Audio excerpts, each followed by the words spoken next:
por 2.000 millones de dólares, con plazos y tasas en mejores condiciones que con las que ahora podemos acceder en los mercados internacionales. Estamos trabajando para que una parte de los vencimientos de la deuda bilateral puedan adecuarse a nuestra nueva realidad.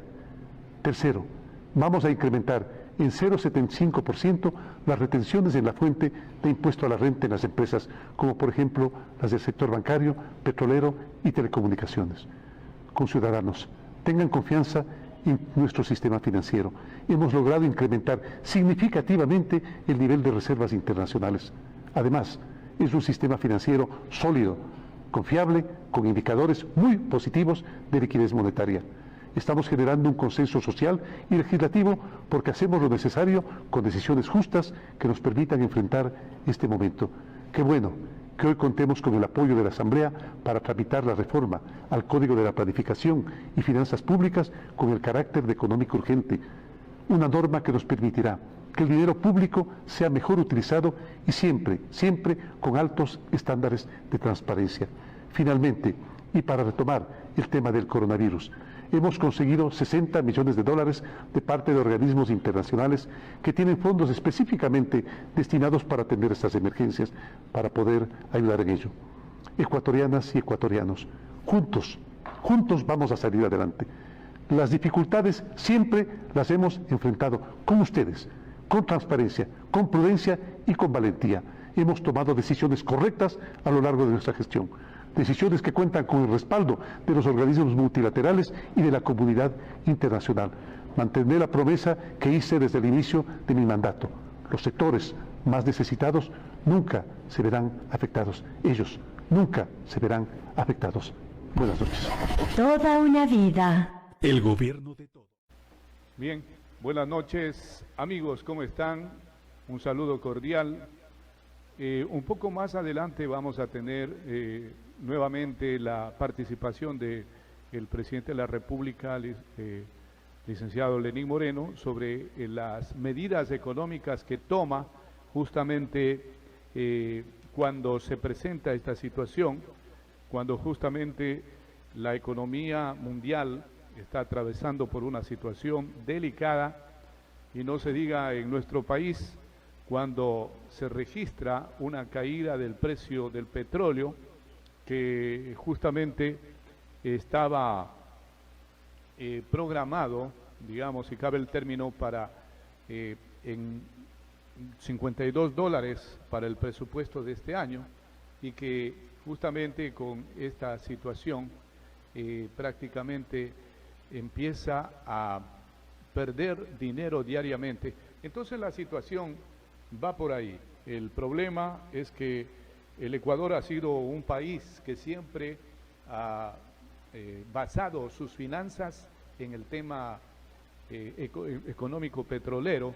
Entonces, cuando hay suficiente ingreso por este rubro, definitivamente el país cuenta con lo suficiente para solventar los gastos del Estado.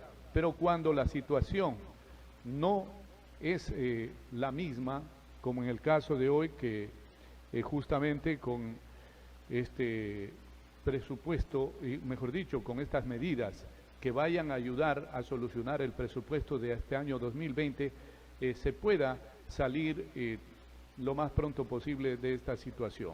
Sin duda que la economía mundial atraviesa por esta situación, no es solamente acá el Ecuador, pero necesariamente se debe tener en este caso se debe tener el aporte, digamos, de todos estos sectores, especialmente los productivos, para justamente lograr salir adelante. Vamos a revisar justamente lo que acaba de indicar. Nuevamente vamos a poner en pantalla lo que dijo el presidente hace algunos minutos. Queridos ecuatorianos, la enfermedad global del coronavirus está generando una crisis económica en todo el mundo y han golpeado fuertemente a Ecuador. Miren ustedes cómo la producción, las exportaciones, el turismo y muchas otras actividades comerciales de casi todos los países están gravemente afectadas. Adicionalmente, en pocos días, el precio del petróleo cayó más de $20. Recordemos que en el presupuesto general del Estado contemplamos un escenario de $51 por barril, pero hoy el precio está en $33. Eso significa que cada día perdemos algo más de $8 millones en ingresos, $8 millones diarios de pérdida. Al año tendríamos una pérdida acumulada de $2.900 millones en cuanto a los ingresos. Esa pérdida pondría en riesgo los servicios de salud, la educación de nuestros hijos, la seguridad ciudadana, es decir, toda la economía nacional. El año pasado tomamos decisiones que nos iban a ayudar a prevenir situaciones como la que hoy estamos viviendo, pero me decidí por la paz convocando al diálogo. Eran decisiones para cubrir las consecuencias de un gobierno irresponsable, el anterior, que se comió las reservas monetarias, reservas que hoy serían vitales para salvar la situación de los ecuatorianos. Nuestros hermanos de Colombia, por ejemplo, tienen reservas por más de 53.000 millones y Perú por más de 68.000 millones de dólares. Eso les permite enfrentar momentos críticos con mayor tranquilidad. Durante estos 3 años hemos logrado transparentar la economía. Hemos logrado construir una reserva monetaria más estable, robusta y mejor protegida. Hemos logrado cumplir con las enormes deudas sociales heredadas, como las deudas a los jubilados, que, valga decir, nunca fueron registradas por el gobierno anterior. Hemos logrado encaminar el país hacia una prosperidad sostenida. Compatriotas, circunstancias tan complejas como las que vivimos ahora necesitan decisiones responsables. La patria requiere de este esfuerzo, y que este esfuerzo venga acompañado del compromiso, del aporte y de la solidaridad de todos. Ni su presidente, ni todos sus ministros podemos solucionar solos una situación tan compleja. Pero si usted, ama de casa, si tú, estudiante, si los compañeros choferes, los maestros, los trabajadores de la salud, los artistas y agricultores, si tú, empresario, si tú, constructor, funcionario, empleado, no toman conciencia de que debemos arrimar el hombro para crecer, avanzar y edificar, nunca saldremos adelante. Por ello hemos tomado algunas decisiones. Primero, austeridad. Como siempre lo hemos dicho, una austeridad que empiece por casa. Ustedes ya lo saben, somos el único gobierno que ha reducido, por ejemplo, su masa salarial. Ahora vemos un recorte presupuestario adicional de $1.400 millones, sí, $1.400 millones, de los cuales 800 millones serán en bienes y servicios y 600 millones en bienes de capital. De más está decir que la salud no entra en este recorte. Eliminaremos la Secretaría de Juventudes, 4 agencias de regulación y control, 3 institutos, 3 empresas públicas, 4 secretarías técnicas y la empresa de medios públicos. Todos debemos aportar, a excepción de los más pobres. Todos debemos aportar, a excepción de los más pobres. Los servidores públicos vamos a aportar, de manera temporal, un pequeño porcentaje de nuestro salario. He tomado esta decisión para no tener que hacer despidos masivos de funcionarios. No quiero afectar a decenas de miles de familias. Además, enviaré a la Asamblea la propuesta de que aquellos ciudadanos que tengan vehículos avaluados en más de $20.000 paguen una contribución única del 5% sobre el avalúo. Segundo, mejoraremos las condiciones de nuestra deuda. Estamos gestionando créditos por $2.000 millones, con plazos y tasas en mejores condiciones que con las que ahora podemos acceder en los mercados internacionales. Estamos trabajando para que una parte de los vencimientos de la deuda bilateral puedan adecuarse a nuestra nueva realidad. Tercero, vamos a incrementar en 0,75% las retenciones en la fuente de impuesto a la renta en las empresas, como por ejemplo las del sector bancario, petrolero y telecomunicaciones. Conciudadanos, tengan confianza en nuestro sistema financiero. Hemos logrado incrementar significativamente el nivel de reservas internacionales. Además, es un sistema financiero sólido, confiable, con indicadores muy positivos de liquidez monetaria. Estamos generando un consenso social y legislativo porque hacemos lo necesario con decisiones justas que nos permitan enfrentar este momento. Qué bueno que hoy contemos con el apoyo de la Asamblea para tramitar la reforma al Código de la Planificación y Finanzas Públicas con el carácter de económico urgente, una norma que nos permitirá que el dinero público sea mejor utilizado y siempre con altos estándares de transparencia. Finalmente, y para retomar el tema del coronavirus, hemos conseguido $60 millones de parte de organismos internacionales que tienen fondos específicamente destinados para atender estas emergencias, para poder ayudar en ello. Ecuatorianas y ecuatorianos, juntos vamos a salir adelante. Las dificultades siempre las hemos enfrentado con ustedes, con transparencia, con prudencia y con valentía. Hemos tomado decisiones correctas a lo largo de nuestra gestión, decisiones que cuentan con el respaldo de los organismos multilaterales y de la comunidad internacional. Mantendré la promesa que hice desde el inicio de mi mandato. Los sectores más necesitados nunca se verán afectados. Ellos nunca se verán afectados. Buenas noches. Toda una vida. Bien, amigos, ustedes pudieron escuchar justamente lo que prácticamente está diciendo en la primera parte el gobierno nacional, el presidente Lenín Moreno, es que hay que reducir el aparato del Estado. O sea, esto de la eliminación de algunas instituciones que pertenecen al Estado, sin duda alguna, es directamente cumplir con un mandato que le está haciendo el Fondo Monetario Internacional. Es importante analizar que, por ejemplo, siempre quienes están manejando la economía, que precisamente no es el gobierno nacional, lamentablemente están tomando las decisiones que van siempre en contra de las mayorías, aunque muchas veces recalca el presidente de que no va a afectar a la economía de los más pobres. Podemos decir, por ejemplo, que la mayoría en este caso, de decisiones que toma el gobierno van justamente a afectar a la mayoría, porque si hablamos de reducir el aparato del Estado, estamos diciendo exactamente que se va a mandar a la desocupación a otros cientos o miles de ecuatorianos, como primera parte.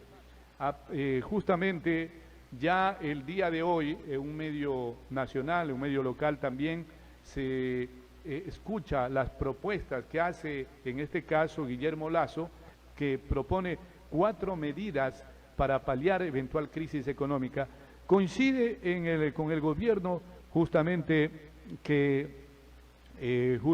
dice el gobierno no ha demostrado tener claridad acerca del manejo de la economía del país y ahora, en medio de la crisis, su indecisión y negligencia nos llevan a una situación de gran vulnerabilidad.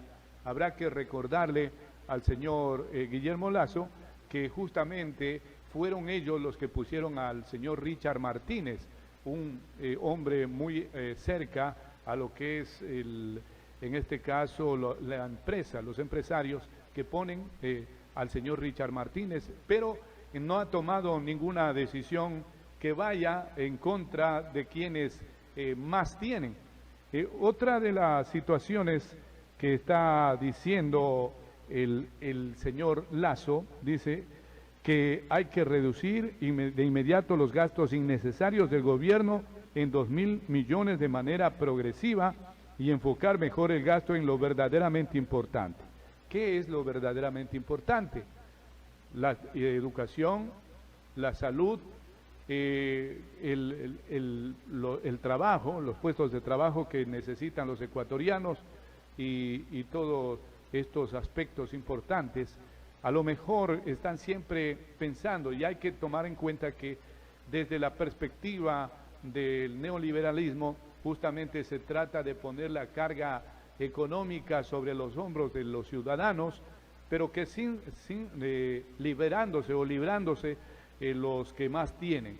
En todo caso, el hecho de que dice que paguen los que más tienen, porque si hablamos de que usted tiene un vehículo de más de $20.000, ¿y qué vehículo hoy está menos de $20.000? En una media, la mayoría de vehículos están sobre esa cantidad de dinero. Además, otra de las medidas que propone Guillermo Lasso, le pide al gobierno, es justamente que acuda a instancias y foros pertinentes para renegociar estratégicamente las deudas bilaterales, incluida la contraída con la República Popular China. Bueno, esta es otra de las medidas que está diciendo, pero hay que tomar en cuenta que hoy por hoy el país tiene un riesgo país de casi 3.000 puntos, lo que significa, por ejemplo, de que los porcentajes de préstamo serían más o menos en el mismo porcentaje, o sea, 30% a un país cuando llega al 10 o al 20 o al 30% de riesgo país, es el porcentaje que tienen que cobrarle los países prestamistas. En este caso, si el Ecuador tiene 3.000 de riesgo país, el porcentaje sería del 30%. Entonces, ¿cómo va en este caso, pues a financiar o el Ecuador a soportar un peso de una deuda tan grande? Otra de las cosas en donde dice que hay que acabar con el subsidio del contrabando de combustible que beneficia desproporcionadamente a quienes más tienen. Eso es lo que dice el señor Guillermo Lasso como propuesta que la hizo el día de hoy. Pero ustedes ya escucharon al presidente de la República. Aunque no está muy claro para el común de los ciudadanos, se habla de unos porcentajes de la banca. Esto prácticamente habrá que ya traer el día de mañana a personas que tengan mayores conocimientos en el área de la economía. Lo que sí sabemos es que esto duraría un aproximado de 6 meses a un año, de acuerdo a lo que nos indican. Pero lo que más nos ha llamado la atención de la propuesta que le hace Guillermo Lasso al gobierno es esta. Dice que las empresas y activos improductivos de Estado deben ser transformados en recursos monetarios. Monetizar en este caso, pues, los bienes del Ecuador.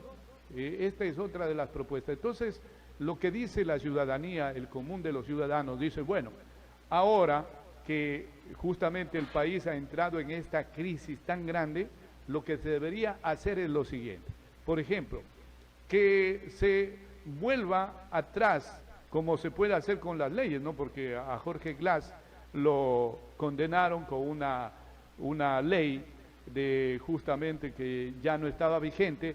Lo que se debería hacer, por ejemplo, es tratar de recuperar esos 4.500 millones de dólares que perdonaron a los grandes empresarios y los 2.500 millones de dólares que no pagaron o que evadieron, mejor dicho, los también contratistas. O sea, 2.500 millones más 4.500 millones, estaríamos hablando de 7.000 millones de dólares, que hoy ese dinero sin duda alguna serviría, porque el país, el Ecuador, no ha hecho ni una sola inversión, no hay inversiones grandes para decir que los préstamos que ha recibido, casi 25.000 millones de dólares, deberían estar ya en grandes proyectos para generar fuentes de empleo y dinamizar la economía.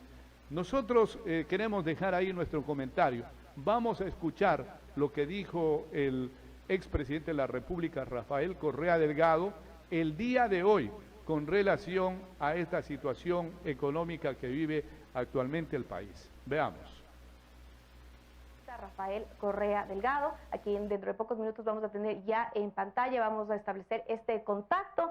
Ahí está, se encuentra entonces con nosotros. Quisiera primero agradecerle por este espacio. Buenos días aquí, buenas tardes en Bélgica. ¿Me escucha bien, economista?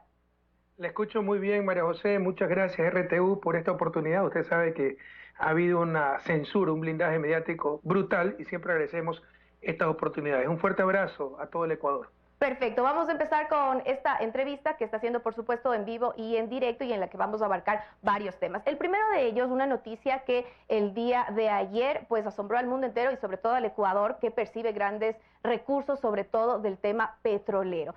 Se dice que solo ayer el Ecuador habría perdido cerca de 12 millones de dólares por esta caída del precio del petróleo en cerca de un 30%. Usted, como exmandatario y también economista, ¿qué se debería hacer en estos casos? Vea, primero, precisar que no es que ayer empezaron los problemas de Ecuador, la economía estaba destruida. Temo que este sea el golpe de gracia. Claro, hay una crisis mundial en estos momentos, y es innegable, pero no es que estábamos bien sin la crisis. Y estamos, por el contrario, nunca creo que, hasta donde recuerdo, hemos estado tan mal preparados para esa crisis, sin institucionalidad, sin política, sin equipo, sin un gobierno que sepa qué hacer. Cada punto, cada dólar que baja el precio del petróleo, Ecuador pierde unos 70 millones anuales. Entonces, se ha caído $30 el precio del petróleo, hemos perdido cerca de más de 2.000 millones.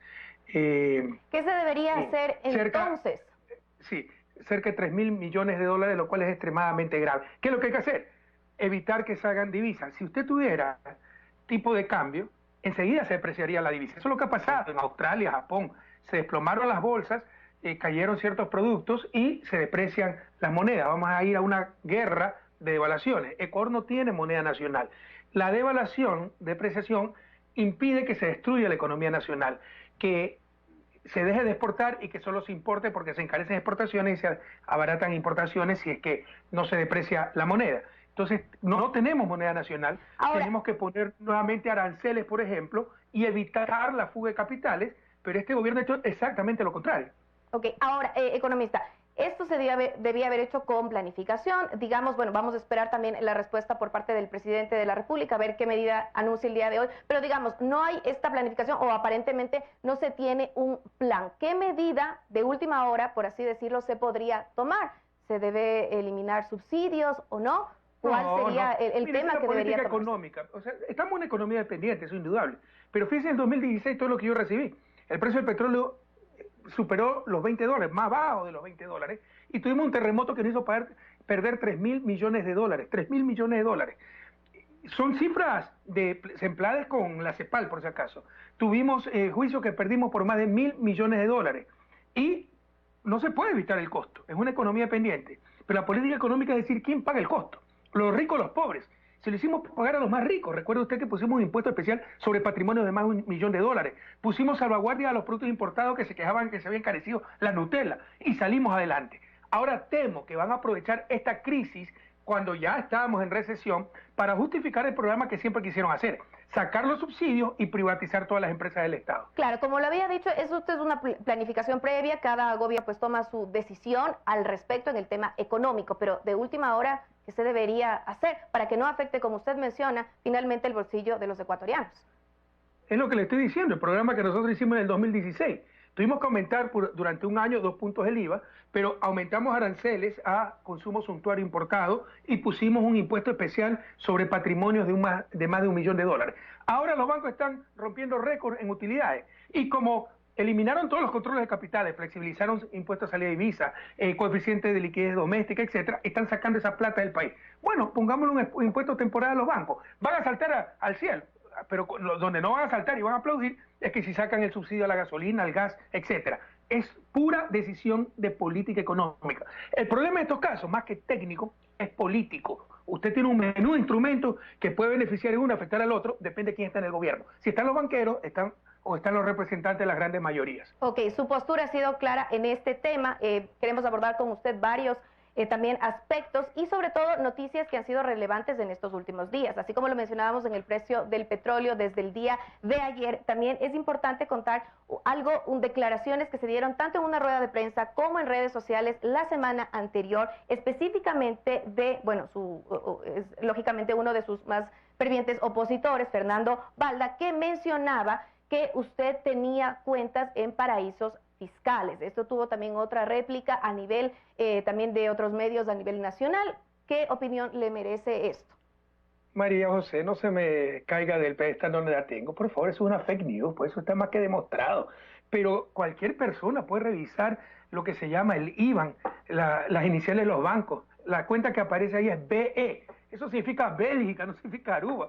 Recién me entero que un banco holandés, ING, es el que más sucursales tiene por aquí. Pero en todo caso es mi cuenta personal, con la que voy al supermercado, con la que pago las compras. ¿Es su cuenta personal en Bélgica? Sacado, por supuesto. Ok, ahora, hace pocos días el Parlamento Europeo, por ejemplo, manifestó que Bélgica estaría también considerado dentro de un paraíso fiscal. Lo habían dicho, sí, incluso no solo porque la gente que está poniendo ahí sus depósitos puede evadir impuestos, sino también porque decía, tenemos un enemigo dentro de casa, haciendo referencia, lógicamente, en el territorio europeo, que Bélgica estaría pues captando de otra manera diferente a las reglas establecidas dentro de la Unión Europea. ¿Por eso quizás hizo referencia a que tiene usted una cuenta en un paraíso fiscal porque su cuenta procede de Bélgica? No, él dijo que era de Aruba. Como el ING es banco holandés y Aruba es parte de Holanda, entonces mi cuenta está en un paraíso fiscal. Es decir, como el Banco del Pichincha también tiene sucursal en Panamá y algunos consideran a Panamá paraíso fiscal, todos los que tienen cuenta en el Banco del Pichincha y van al Supermax a pagar con esa cuenta, tienen cuenta en paraíso fiscal. Por favor, no perdamos tiempo en esta fake news, María José, con todo cariño. O sea, eso de ver como periodista, ya eliminar estas cosas tan evidentes. Por como cuando supuesto, dijeron y precisamente... que tenía 190 millones de dólares en una cuenta del Vaticano, o ya se olvidaron de aquello. Claro, precisamente el motivo de esta entrevista es para ir despejando las dudas. Pero, María José, no sé si ha entendido que está hablando de la capital de Europa. Es decir, la capital de Europa, Bruselas, está dentro de un paraíso fiscal. Yo creo que nadie puede creer algo así. Bueno, pero así lo dice el Parlamento Europeo, por eso era la pregunta. En todo caso, vamos a avanzar en esta entrevista. Perdón, les pido que aclare a los televidentes esa noticia del Parlamento Europeo, de la cual dudo mucho. No la he conocido, pero con todo respeto, dudo muchísimo. Podría investigarlo un poco más, nosotros lo hicimos el día de ayer. Pero bueno, en todo caso, avancemos. Dentro de estas declaraciones de Fernando Balda, no solo lo dijo a través de redes sociales, sino también en una rueda de prensa acompañada de eurodiputados. Y las declaraciones de estos eurodiputados, y ahí ya va luego la pregunta, fueron muy claras. Una, que dinero ecuatoriano estaría yendo para financiar grupos comunistas en España. Y dos, que usted habría tenido una reunión, o se habría estado reuniendo con el vicepresidente de gobierno, Pablo Iglesias, para evitar que sea extraditado Pablo Romero, exsecretario de inteligencia, lógicamente, en su gobierno. Ahora, después de estas declaraciones, ¿usted se siente perseguido o no por el gobierno español? ¿Cómo están las relaciones entonces con esa nación? Qué pena, María José, que perdamos el tiempo en esto y en gente con tan dudosa reputación y con un historial prontuario criminal terrible como Balda, cuando el país se cae en pedazos, por ejemplo, y cuando hay una persecución judicial brutal contra nosotros. Pero ya que puso la pregunta por respeto al público... No se preocupe que nosotros tenemos tiempo, por eso vamos a irlo a abordar. Bueno, primero son dos europarlamentarios de extrema derecha, los abiertos enemigos de nuestros migrantes. A esa gente que se invita al Ecuador la recibe Moreno. Qué insulto para nuestros migrantes, qué insulto para países pobres, porque es gente racista, excluyente, no le importan los pobres, etcétera. Segundo, todo lo que dicen es falso, o sea que millones a Podemos, ¿de dónde vamos a sacar? ¿Cuántos millones han hablado? ¿Y cuántos han encontrado hasta ahora? Por favor, aprendamos a hablar con pruebas. No se puede gastar el tiempo en televisión en rumores. Ustedes son periodistas profesionales, tienen que contrastar la información. ¿Dónde está un centavo mal habido, un centavo que se haya pasado Podemos? Y sobre las relaciones con el gobierno español, yo no conozco a Pedro Sánchez, conozco a Pablo Iglesias, mi amigo, lo entrevisté hace unos 2 años para Rosa Today, pero ahí no lo he vuelto a ver. Ya, le hago esta pregunta porque no solo más allá de un tema político dentro de nuestro país, esto ha trascendido. Incluso la ley en este momento en España le impide al vicepresidente de gobierno, Pablo Iglesias, que pueda sentarse en la comisión del Centro Nacional de Inteligencia por sus vínculos con países como Irán, Venezuela, Bolivia, Ecuador y sobre todo las fotografías que han publicado, que bueno, se puede reunirse con ellos, pero a raíz de esto, ahora el propio vicepresidente no puede sentarse en esta comisión del Centro Nacional de Inteligencia. Por eso ha trascendido y era la pregunta.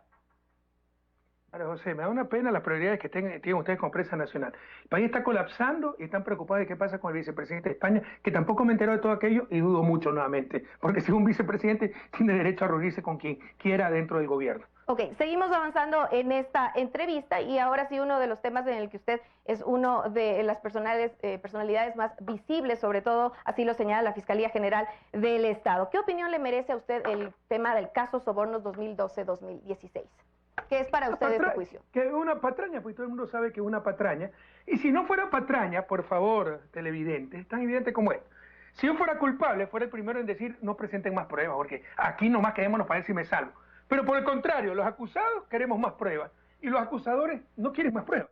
Rechazaron las pruebas de los archivos con peritaje internacional y si quieren hagan otro peritaje que demuestra, y ya están en el CIDH esas pruebas, que los archivos en verdad fueron robados en el 2016, modificados hasta el 2018, se utilizó para aquello un programa de inteligencia que no tienen personas privadas porque valen decenas de miles de dólares, ¿no? Y que fueron sembrados en la computadora de Laura Terán para decir que ahí lo habían encontrado. Si estamos mintiendo, demuéstrenlo al mundo. Acepten esa prueba y demuestren que somos los mentirosos. Ya, entonces, que decimos la verdad y que se le derrumba su cantinflada. Ok, explíquenos entonces, usted que estaba a cargo también de la dirigencia de Alianza País, ¿de dónde procede el dinero y cómo se manejaba en realidad las campañas políticas de este movimiento? En estricto apego a la ley, como lo acaba de decir el Consejo Nacional Electoral, lleno de enemigos nuestros. Y para empezar, el presidente de la República, el presidente nacional, por principio, jamás se metía en las finanzas. Teníamos tesorero, que el cual ni siquiera ha sido acusado en buena hora porque es un hombre honesto. Entonces así se manejaba. Son ellos los que tienen que demostrar que hemos manejado mal el dinero, no nosotros que lo hemos manejado bien. Pero en todo caso, María José, usted como periodista debió también ya investigar algo. ¿Dónde están? Empezaron diciendo que eran 15 millones que Odebrecht había puesto presidente. Ya van por 7,5 millones. ¿Dónde están? En verdad hay 1,5 millones en facturas donde han mezclado todo con mucha mala fe. Facturas absolutamente legales, por ejemplo, para una campaña Yasuní TT.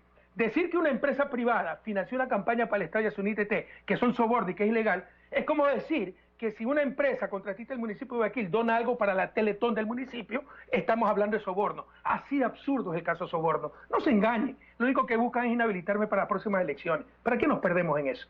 Ok, perfecto. Ahora, la Contraloría, sin embargo, en su informe señala que hay personas, como usted lo ha dicho, que dan, sí, con facturas, las facturas incluso a veces no están firmadas, no se tiene claro quién es la persona que hace depósitos, se hacen depósitos de cerca de 1,000 a incluso hasta 10,000 dólares, pero luego cuando se empieza a investigar de quién procede esos depósitos de hasta por 10,000 dólares, uno se da cuenta que esas personas que depositan no tienen una actividad económica, y eso lo contrastan con el Servicio de Rentas Internas, el SRI, y además resulta que ni siquiera están afiliados al IES, por ejemplo. Se lo estoy diciendo en un tema de Contraloría para que nos explique un poco, entonces, ustedes, o el gerente de la campaña, el gerente financiero de la campaña, ¿cómo es que iban captando todo ese dinero si en realidad no sabían o no se sorprendían si no conocían a esa persona de dónde llegaba a tal suma de dinero?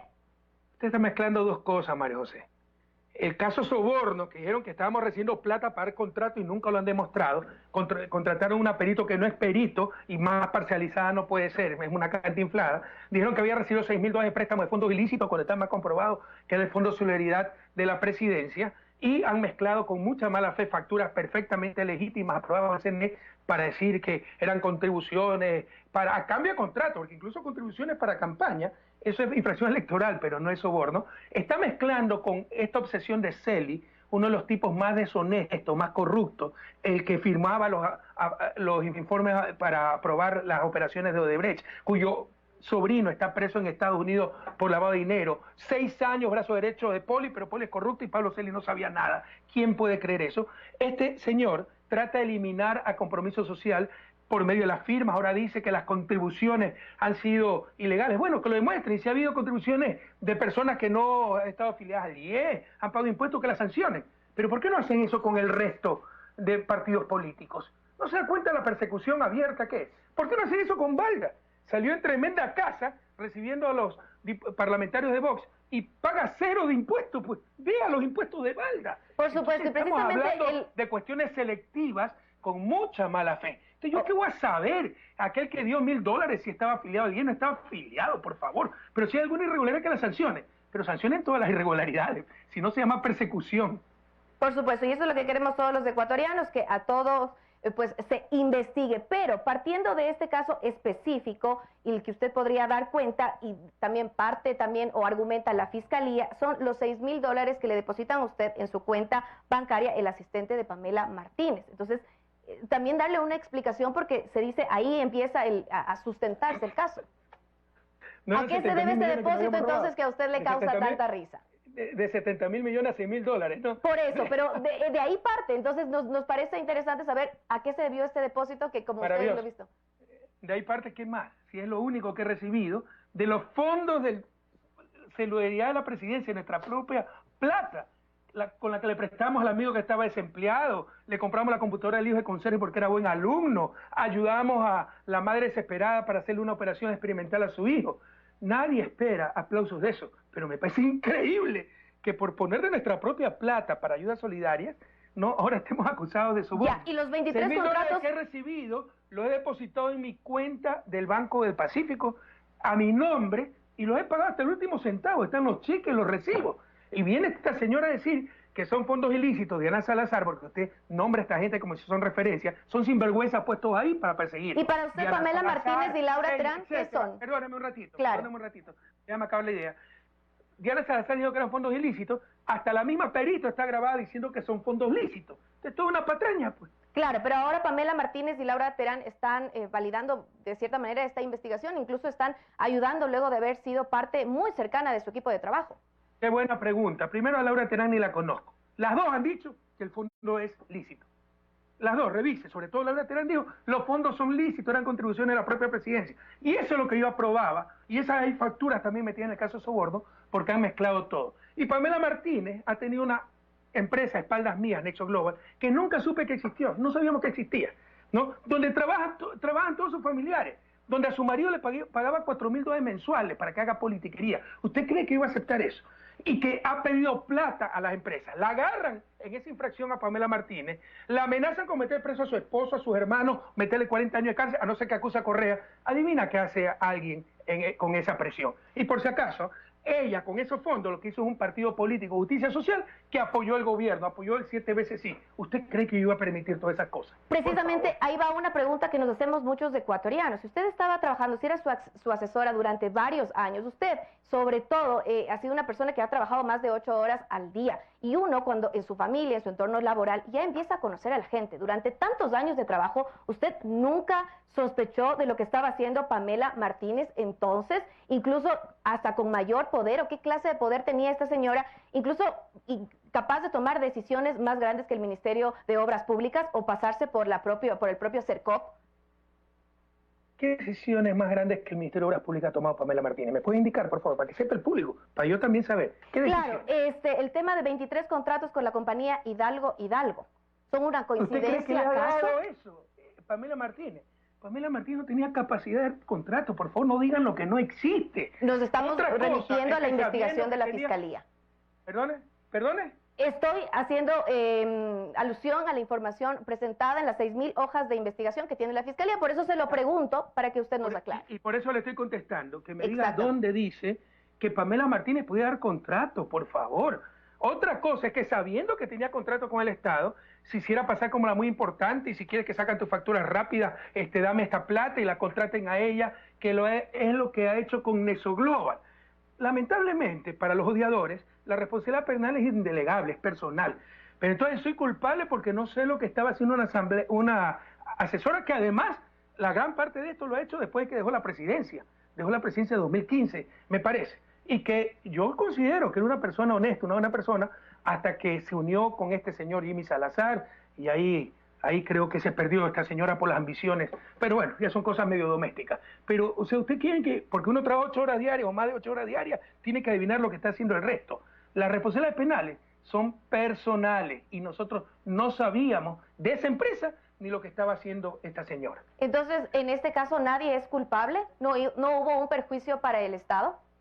Bueno, estrictamente hablando, no digo perjuicio para el Estado. Ningún empresario ha dicho que ha dado plata para que le dé un contrato a cambio. No se ha podido comprobar un solo contrato mal dado. Muchos de los contratos se han dado por concurso y sin embargo están diciendo que fueron a cambio de sobornos, no coinciden fechas. Nadie ha dicho que ha dado soborno. Un contratista, que era el que lavaba dinero, su hijo al menos, para Odebrecht, Pedro Verduga, dijo que le ha obligado Pamela a dar dinero, lo cual ya no es cohecho, es concusión. Y lo que ha hecho esta señora es tráfico de influencia. Nadie más siquiera ha dicho que ha sido obligado. Y han mezclado con tanta mala fe las cosas que, por ejemplo, si una empresa que había hecho Infocentro alquilaba una tarima para inaugurar los Infocentros, ahí está, plata para campaña y es soborno. Eso no es ni plata para campaña, ni es soborno, ni es ilegal, por el amor de Dios. Están engañando a la gente. Ok, precisamente en torno a este tema, ¿usted qué pruebas específicamente presentó en el juicio de casos sobornos? Mire cómo cambian las cosas, ¿no? Usted se ha escuchado hablar lo que se llama presunción de inocencia. Todos somos es un derecho constitucional, derecho humano. Ellos tienen que presentar las pruebas contra mí para demostrar que soy culpable. ¿Dónde están las pruebas de que soy culpable? No yo para demostrar las pruebas que soy inocente. Pero en todo caso, hemos querido presentar los archivos arroz verde periciados por una empresa colombiana. No lo han aceptado. ¿De qué tienen miedo? Para acusarme de algo, que he recibido $6.000 del Fondo de Solidaridad. Ya hemos demostrado que es un préstamo perfectamente lícito y se pagó hasta el último centavo. Como no tenían pruebas, se inventaron una pericia. Llamaron a esta señora Mantilla, pero usted ve lo incompetente y cegada que es esta señora, y resulta que sin siquiera hablar conmigo, sin siquiera hablar con los empresarios, dice que hay toda una organización criminal dirigida por mí, yendo mucho más allá de lo que lo permite la ley, porque eso ya es un crimen aparte y ella está dictando sentencia. Esto es una mamarrachada, mi querida María José. Claro, Pronto se caerá. Sin embargo, habrá que resistir porque lo que buscan es impedirme participar en las próximas elecciones. Cada uno tendrá que responder, como usted lo ha mencionado, por sus actos. Ahora, usted, al ser el líder de Alianza País y todo este proyecto político que tenía, de una u otra manera, cuando se es la cabeza de un proyecto tan grande, ¿se siente decepcionado? ¿Algo no funcionó que ahora sale a la luz pública este tipo de problemas? Perdóneme, esa es otra cosa, otra tergiversación de cierta prensa. En 10 años, ¿cómo no vamos a tener perdedores corruptos y sinvergüenza? Otra cosa es tolerarlo. Nosotros jamás toleramos la corrupción. Es que es fácil, la memoria es frágil. Acuérdense que cuando yo iba al gobierno había tanta podredumbre, tanta corrupción, que tuve que declarar emergencia a Petrocor y meter la armada. Y eliminamos gran parte de la corrupción. Lamentablemente no pudimos eliminar toda. Pero hasta el Papa Francisco ha dicho que en el Vaticano ha encontrado corrupción. Un gobierno honesto no es el que no encuentra corrupción, es el que no la tolera. Y por cada traidor, por cada corrupto, hay gente muy agradecida, hay gente que se juega la vida para sacar adelante la patria. Y por ello, jamás hay que amargarse, hay que seguir luchando. Claro, por supuesto, pero también ha habido figuras que han formado parte de su gobierno que le han hecho de cierta manera quedar mal ese grado de confianza que usted ha depositado. Su propio primo, usted ponía las manos al fuego por él y ahora ya está siendo, pues, fue condenado. Es decir, sí también hubo malos elementos dentro de este proyecto político. Qué bueno, María José, que nombre esto, porque ya de una vez por todas, pero ojalá que esto se disperse, se difunda en redes sociales. Usted me va a demostrar cuando yo he dicho que pongo las manos al fuego por Pedro Delgado. Unas tantas mentiras que en base a la repetición ya es verdad. Yo dije, yo renuncio a mi cargo si demuestran que he sabido las irregularidades de Pedro Delgado. Y de ahí le dieron la vuelta para decir que renunciaba si es que Pedro Delgado es culpable y ahora que he metido las manos al fuego por Pedro Delgado. Esa es otra gran mentira, para que vean cómo hemos vivido estos años de la mentira. Y por eso necesitamos una mejor prensa. Si estoy mintiendo yo, por favor, muestre el audio donde yo digo que meto las manos al fuego por mi primo Pedro Delgado. Vamos a mostrar. Como en 2011, un primo en segundo grado que conocí en Quito como profesor de la San Francisco y que era hasta asesor del BID, ¿no? Resulta que falsificó su diploma, entonces yo también soy corrupto. Por favor, elevemos un poquito el nivel del periodismo, querida María José. Que no es momento de mostrar el audio, no lo tenemos disponible, pero déjeme decirle que yo estuve presente precisamente en una de las coberturas, no en este canal, en otro medio de comunicación, pero bueno, en todo caso, sigamos analizando... María José, hagamos la pausa, porque son cosas muy importantes. Después sí va a tener tiempo. Me avisa para ver su canal y ver cuándo presente el audio. Y pedirle disculpa del caso si me estoy equivocando yo, ¿ok? Ok, si no, avancemos con la entrevista, por suerte hay bastante tiempo para seguir analizando. Y otro de los temas que preocupa, que es lo que empezamos este diálogo, es el tema económico. Asciende más de 2.000 puntos el riesgo país. ¿Qué hacer entonces? Es gravísimo, ya está casi a 3.000. Y no es por la caída, parcialmente, la segunda etapa sí por la caída del precio del petróleo, pero ya estaba en cerca de 1.400 antes de la caída del precio del petróleo y eso ya impedía cualquier financiamiento. ¿Qué es el riesgo país para los oyentes? Es una centésima de tasa de interés con respecto al rendimiento de los bonos del Tesoro de Estados Unidos, que se considera un instrumento financiero sin riesgo. Para efectos prácticos, asumamos que ese interés de los bonos es cero, ¿ya? 2.000 puntos de riesgo país significa que nos endeudaríamos a 20% de interés. 1.400 puntos, 14%, eso es demasiado caro. O sea, para cualquier efecto práctico, Ecuador ya no tiene financiamiento externo en los mercados. Cerraron la puerta de financiamiento con China, después de decir que el endeudamiento chino era terrible, corrupto, etcétera, porque en estos casos queda el endeudamiento bilateral, ya no tienen esa fuente. Cerraron las fuentes de financiamiento interno con la ley Trole, Banco Central, para cualquier efecto práctico el Seguro Social. Entonces el gobierno, por su ineptitud, por la de ellos, por la de nadie más, se ha quedado sin financiamiento y la situación es gravísima. Le acabo de denunciar los problemas. Obviamente, la solución es revertir esos problemas. Revertir esos problemas en un gobierno que ya está casi a punto de finalizar. Este sin duda es un año electoral. El caso de que no, independiente del tema judicial, ¿usted se lanzaría a una candidatura en las próximas elecciones? ¿Sería candidato en estas próximas elecciones? Entienda el pueblo ecuatoriano. El problema no es técnico, es político. Íbamos muy bien, íbamos en la senda del desarrollo, yo soy especialista en esto. Los procesos más rápidos de desarrollo, tardío, Singapur, Corea del Sur han tomado 30, 35 años y con dictadura. Nosotros lo estábamos haciendo muy bien con una democracia plena, en 3 años. Hicimos en 10 años lo que no se hizo en 50. En 3 años nos han retrasado 20 años. Hay que retomar esas políticas que redujeron pobreza, redujeron desigualdad, nos hizo exportadores de energía cuando eran importadores, nos dio el segundo país más seguro de toda América Latina, el segundo país con mejor infraestructura en cuanto a autopistas, con mejor infraestructura en general, con el mayor avance en educación, con el programa de becas más grande de la región y uno de los más grandes de América Latina. Pero eso es un problema político, no técnico. Mientras estén al mando los banqueros que están rompiendo récords de utilidades, mientras todos nos vamos al diablo, mientras la gente no tiene empleo, mientras la economía decrece, no vamos a encontrar soluciones para el bien común. Nos vamos a ir más. Ellos van a ganar. ¿Usted quisiera continuar con este proyecto y lanzarse en las próximas elecciones, quizás para una representación en Europa? Eso es lo que quiere saber la gente.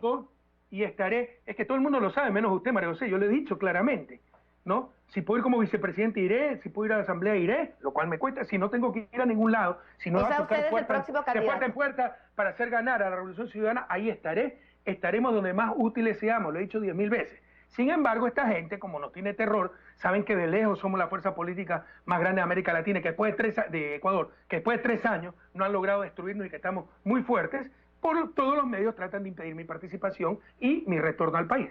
Pero por eso nosotros le estamos dando el tiempo suficiente y también quisiéramos que nos diga, usted puede ser candidato, ya lo ha dicho que sí, independiente de la dignidad, pero ¿quién sería para usted el próximo presidente del Ecuador idóneo?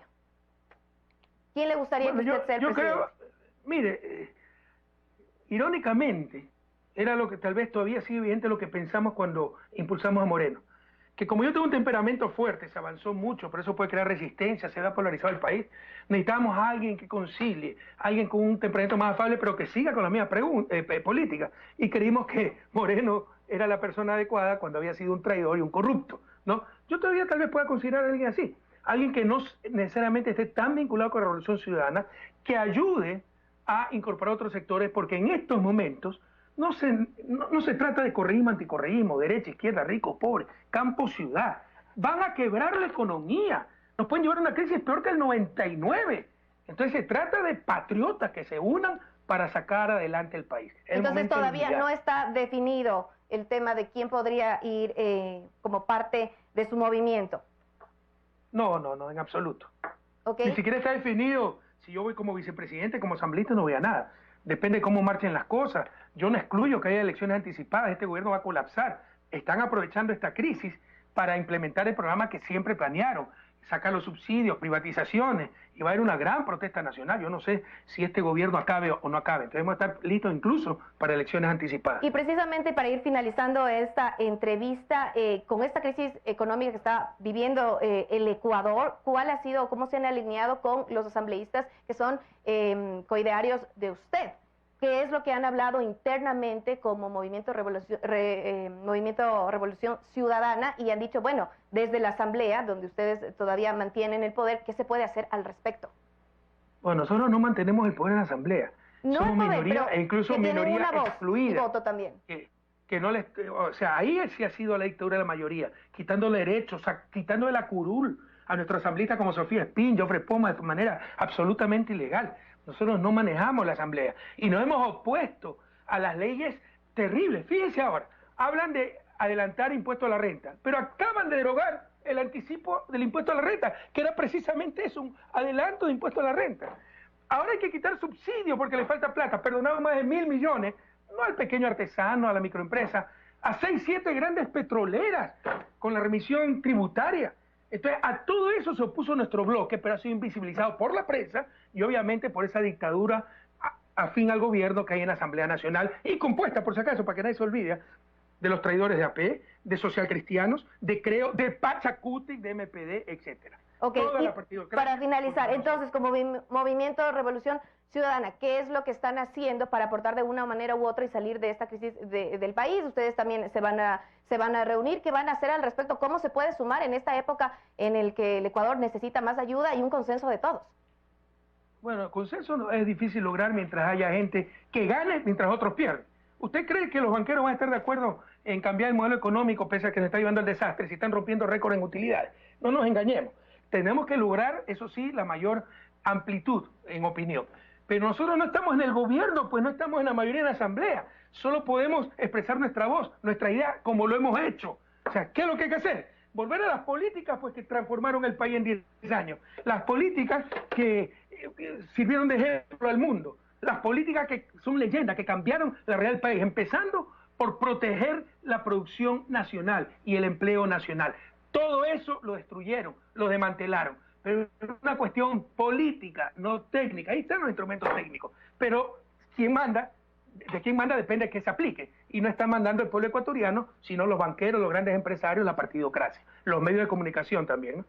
Usted ha sido muy claro y muchas gracias también, economista, Muy bien, por amigos, este tiempo. ahí estaba justamente esta entrevista realizada el día de hoy en horas de la mañana por RTU Televisión, y que justamente ya el economista Rafael Correa, sabiendo que se iba a tomar las medidas, las periodistas también le hace algunas preguntas sobre el tema.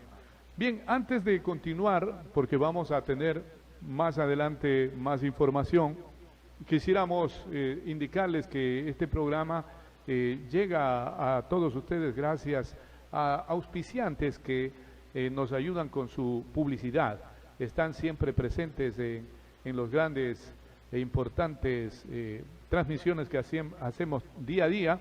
Y por supuesto queremos agradecer a Centro de Formación Artesanal Academia René, 52 años formando artesanos de alto nivel, matrículas abiertas ya para el periodo lectivo 2020-2021, esto en la ciudad de Machala.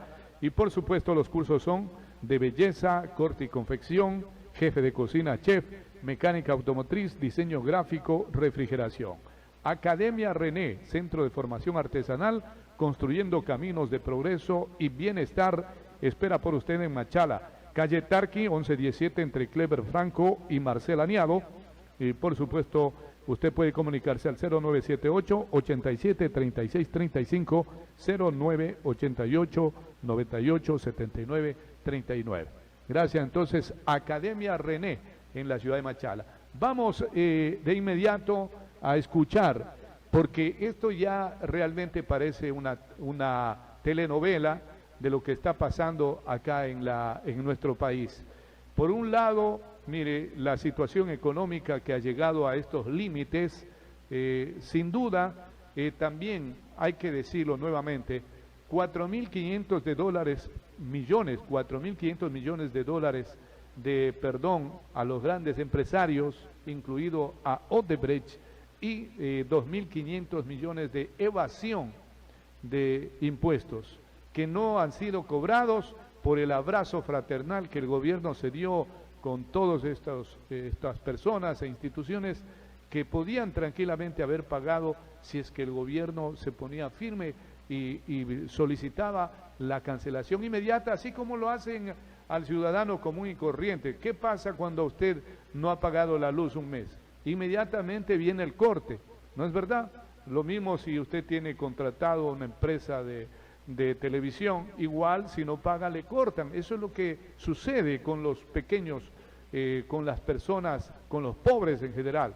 Pero, ¿qué sucede? Que en cambio a los grandes deudores del país simplemente les perdonan. Eso ha sido uno de los errores que se han venido cometiendo en los diferentes gobiernos y que hoy nos duele, porque estamos hablando de 7.000 millones de dólares que hubiesen servido para la inversión, hubiesen servido como un colchón para justamente en estos momentos de crisis. Pero las cosas están así y el gobierno empecinado no solo en solucionar los problemas económicos, empecinado y como urgente para mantenerse en el poder y para evitar que Rafael Correa Delgado vuelva al país con el caso Sobornos. Por eso, así también otra de las implicadas, María de los Ángeles Duarte, nos dice y participa en una importante entrevista con Desayunando con JJ. Veamos. Buenos días, Jimmy. Gracias por permitirme venir a aclarar lo que se ha dicho en medios. Después de que se cerró el juicio y entró a la fase de deliberación, entraron los jueces a deliberar, salió la fiscal a decir que había probado todo su caso. ¿no? Y salió con la teoría del autor mediato y que el cohecho y que lo único que le interesa es, o sea, ella da por hecho que cohecho existe y lo que le interesa es con su teoría de autor mediato llegar a Correa. Decir que él era como Escobar y que mandaba. ¿Ya? Entonces, eso es lo que la ciudadanía escuchó por última vez, que es lo que se le queda en la cabeza. ¿Ya? No dijeron, ni dijo ella, obviamente no lo iba a hacer, que no demostró nada. Que los abogados de las partes más bien destrozaron todas sus teorías, sobre todo la que existe cohecho. ¿Ya? Ella misma dice, bueno, no es necesario que nadie haya firmado contratos, aquí simplemente era como una orden generalizada y todo el mundo tenía que firmar los contratos a estas empresas, o sea, algo ridículo. Porque cuando usted acusa a una persona, no puede decir, sí hay muertos, sí, como se murieron en este lado de la calle, los del lado de acá los tenían que haber matado. Pero demuestre, pues, quién fue, con qué arma, cuál fue el motivo, cuál fue el medio, qué sé yo. Ella no demostró nada respecto a cohecho. ¿Por qué? Porque no, como desconoce, es muy desconocedora, parece que este puesto le ha quedado muy grande, no hizo una pericia de contratación, que es lo que hubiera cualquier persona en su mínima conocimiento. Explíquenos cómo es una pericia de contratación. Le comento, la contratación es un proceso, no es que se pone de acuerdo la empresa X con el ministro X, nada más lejos de la realidad. ¿Qué es lo que hay cuando hay una contratación? Se hacen unos pliegos, se ponen gracias a todo lo que se hizo durante el gobierno de la Revolución Ciudadana, todo es en línea. No sé si se acuerda antes que todo era por invitaciones, no, ahora todo es en línea. Y están todos los contratistas siempre buscando qué oferta, qué contrato podría interesarme. ¿Qué es lo que hace que una empresa se incline para aplicar un contrato o no? El monto.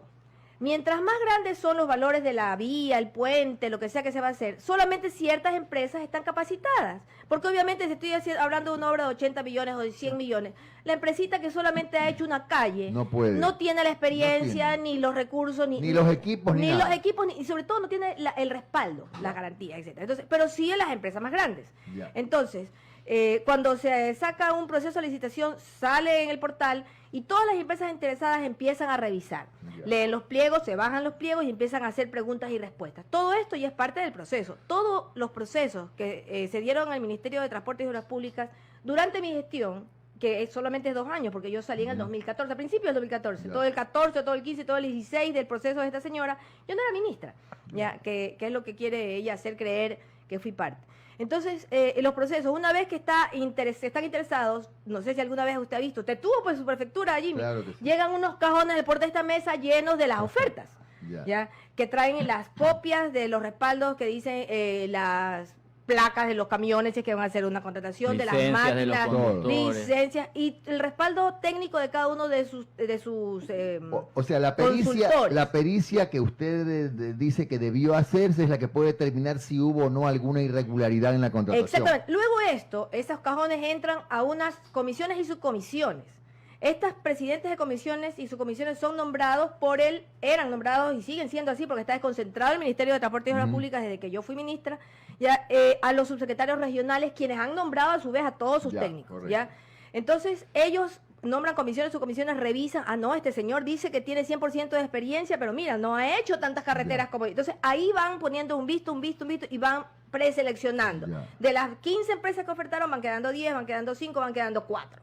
De esas 4 se analiza a profundidad si no incumple absolutamente nada y la que ha hecho luego de eso la mejor oferta. Claro que sí. La mejor oferta, no solamente en recursos sino en tiempo. O sea, usted lo que entiendo y lo que todos hemos entendido es que es muy difícil poder entregar a dedo los contratos si no se hace un proceso. Cuando es licitación no pasa eso.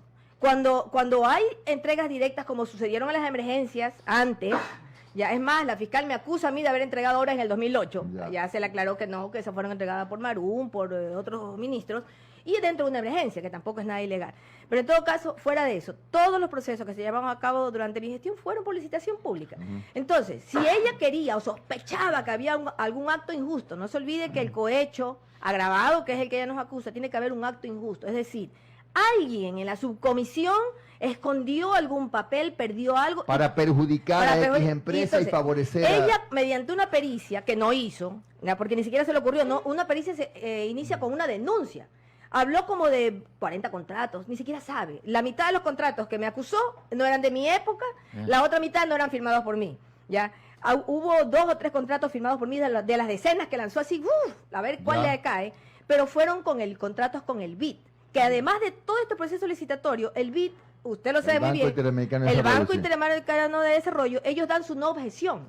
Es decir, uno manda a los 3 finalistas y el banco al final toma la decisión de este o este. O sea, no hay manera de que ella haya podido comprobar cohecho porque no existe, primero. Segundo, porque no hubo nunca denuncia. Y tercero, porque no tiene idea de lo que es la contratación pública.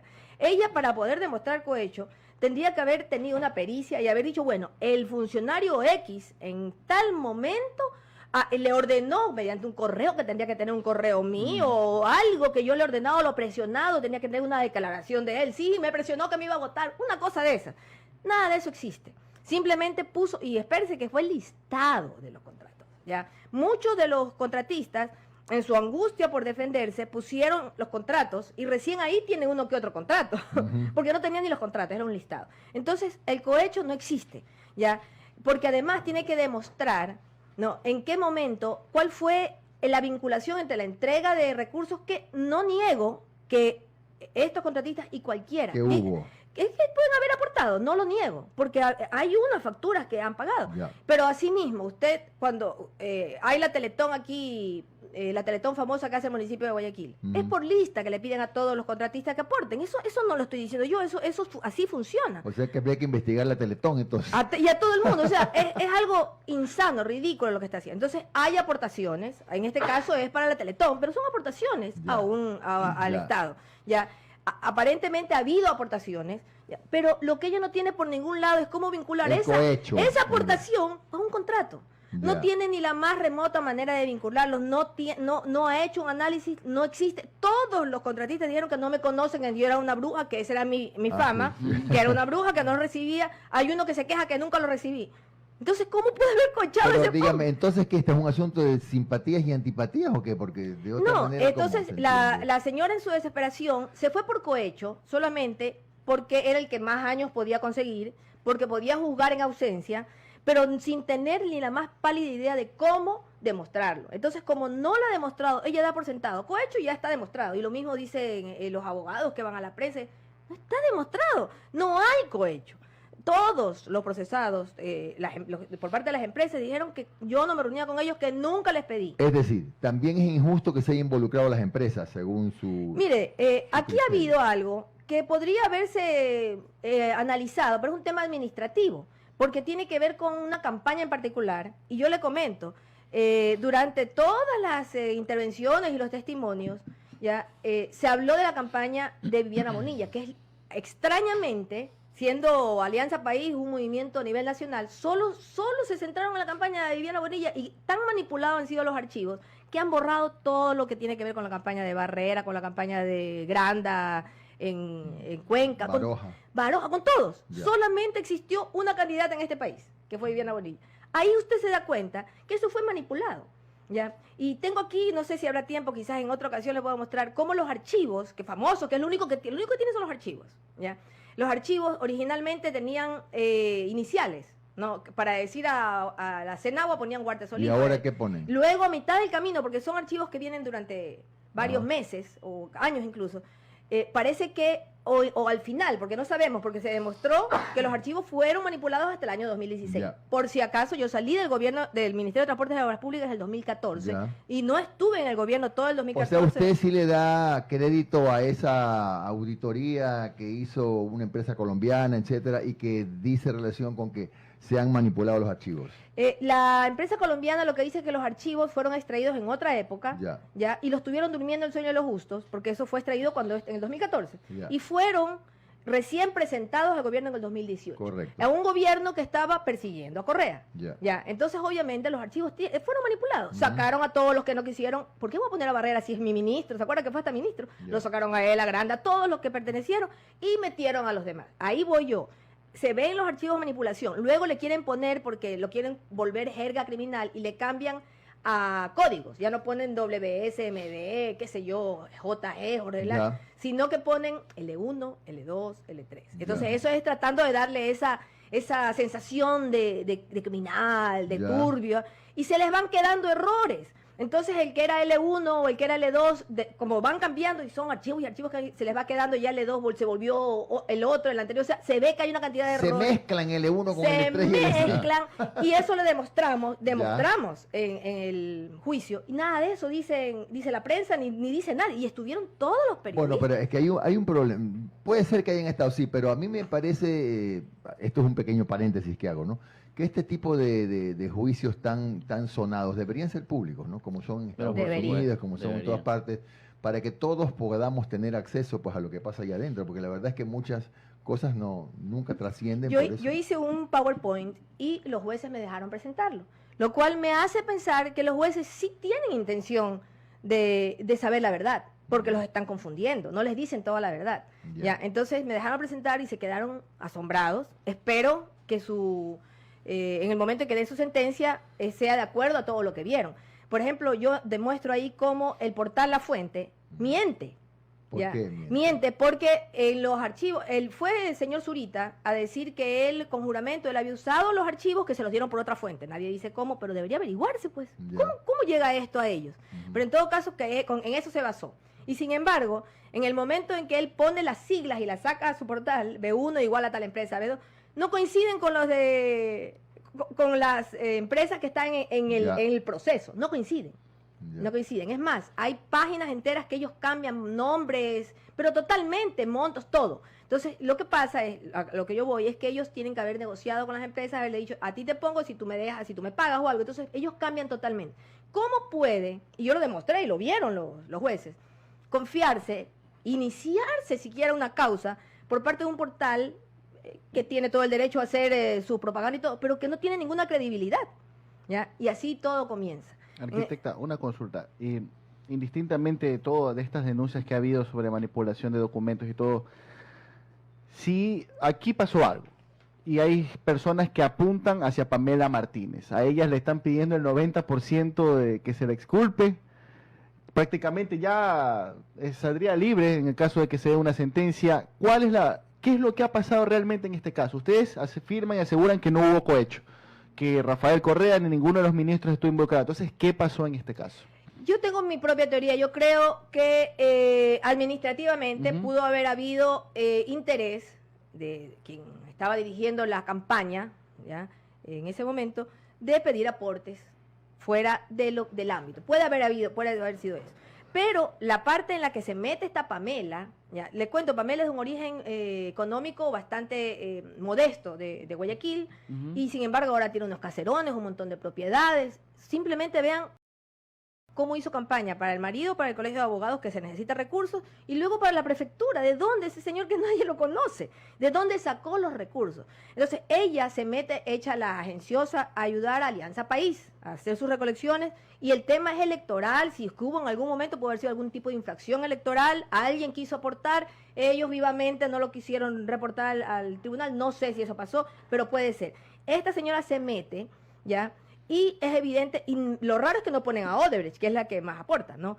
Pero se mete con Odebrecht y es para su propio beneficio. No sé si ustedes saben, pero en las cuentas de Pamela hay $500,000 aportado por Odebrecht, y nadie ha visto dónde fue a dar ese $500,000. Pero sí hemos visto una gran campaña para la prefectura del marido de ella. ¿De dónde salen esos recursos de una persona totalmente desconocida? ¿Usted estima entonces que si hubo algún presunto delito, infracción, que se dio, fue valga la redundancia, una infracción electoral? En el caso de que haya habido, fue una infracción electoral, y la necedad, porque no hay otra palabra, tanto de Procuraduría como de Fiscalía, es tratar de convertir esto a la fuerza en otro, o sea, vincularlos a los contratos que no tienen nada que ver, que los contratos se dieron totalmente por vía separada, por licitación pública, de forma legal. Ahora, no hay ningún vínculo, ningún condicionamiento, ni remotamente. Dígame, hubiera habido, por ejemplo, una sospecha contra mí o contra cualquiera de los imputados, encuentren un correo en el que yo le haya dicho a Pamela, ahorita voy a modificar tal contrato para ver,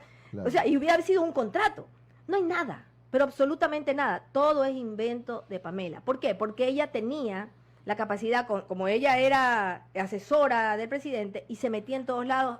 Yo demostré y mostré en mi presentación, que si quieres se la dejo aquí, como ella llamaba al ministerio y se ve que apunta, se ve en una libretita que esa sí es la verdadera, no es la hecha en el avión, la día a día. ¿Y dónde está esa libretita? Hay 11 de estas libretas. Yo tengo aquí algunas hojas en mi presentación en la que apuntaba el contrato tal se le debe tanto, apuntaba así en plumita, el contrato tal a los distintos contratistas. De tal manera que con eso ella iba donde los contratistas y les decía, mira, yo te puedo ayudar a esto, a lo otro. Entonces era ella la que gestionaba. Pero, es decir, según lo que usted dice, la persona que supuestamente presionaba era la doctora Martínez, no era ningún funcionario público. Ningún funcionario público. Y los, como no hemos escuchado, solo por eso preguntamos e indagamos, y los empresarios dicen que los ministros, etcétera, que están involucrados, los llamaban a pedirles plata. Todos los empresarios han negado, en el caso mío, que es el que yo puedo defender, porque eso soy yo, y lo cual es cierto, que jamás lo recibí.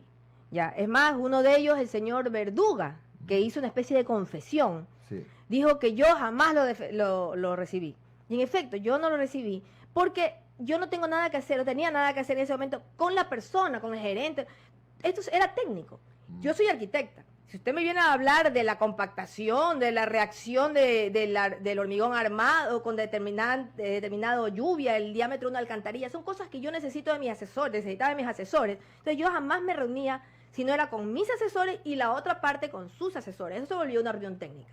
Ya, pero él quería, era que nos reunamos vis a vis. No tenía yo nada que hacer. No me reuní nunca con ninguno y todos los contratistas, todos lo dijeron. Yo no sé por qué la fiscal le da crédito a las personas que están más hundidas, más embarrada en todo esto, que se ha ido hasta el Brasil con Odebrecht, que tiene a toda su familia enrolada, que tiene una empresa que recibió $500,000 de Odebrecht. Nunca indagaron a dónde se fue esa plata. No indagaron. No indagaron con qué plata hizo campaña para la prefectura Pamela Martínez, para la prefectura del marido. No, nada de eso indagaron. El señor está libre, lo veo por las calles feliz de la vida, siendo que su empresa, Nexo Global, está metida en todo esto. Y a nosotros, que no tenemos nada que hacer, que no hay ninguna prueba. Es más, todos dijeron, con la ministra no nos reunimos, esa bruja no nos recibía. Más o menos eso fue lo que dijeron. ¿Ya? Entonces, ¿de dónde el cohecho? ¿En qué momento ellos podían haber demostrado? Y lo peor es que la fiscal no se le prendió el foco, porque por último, yo desconfío totalmente de este gobierno, hubiera hecho una pericia, hasta lo hubiera inducido como hizo con la perita. ¿Ya? Pero ni siquiera eso hizo. Entonces no tiene ninguna forma de demostrar. Sí, arquitecta Duarte, ¿qué es lo que viene ahora? ¿Ustedes hacia dónde van a enfocar su defensa? Bueno, yo veo que los jueces, si no hubiera la presión mediática que existe, porque ustedes vieron cómo fue la fiscal a decir, ya lo tengo todo demostrado, y como salen los odiadores, la prensa odiadora, que no es el caso de ustedes, gracias a Dios tenemos prensa imparcial, ya, el caso de los odiadores, ya están todo demostrado, ya a la cárcel, váyanse a la cárcel, ya.